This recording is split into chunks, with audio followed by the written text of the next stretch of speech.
আচ্ছা, আমাদের যদি এই পাতায় প্রবলেম হয় কোনো সময়, ধরে নেব এইরকম ধরনের পাতা যদি হয়, মানে টেপা বোতাম, এই পাতায় যদি কোনো সময় কাজ না করে কোনো প্রবলেম হয়, সেই ক্ষেত্রে আমরা কি করব, একটা সাইড এরকম কেটে ফেলব। এই একটা সাইড এই কেটে ফেললাম, কেটে এইভাবে উল্টে দেবো। ঠিক আছে, উল্টে দিয়ে এই জায়গাটা আমরা সার্ভিস করে দেবো।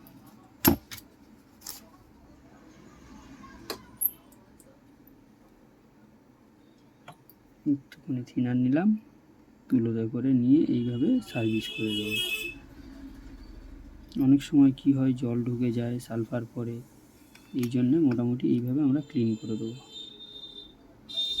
করে দিয়ে এই প্রত্যেকটা এইভাবে আমরা এটা প্রত্যেকটাই করে দেবো, যেটা যেটা প্রবলেম থাকবে।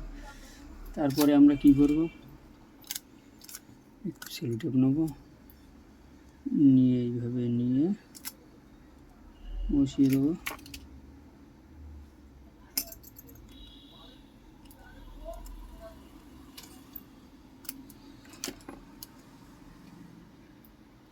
কেটে দিলাম,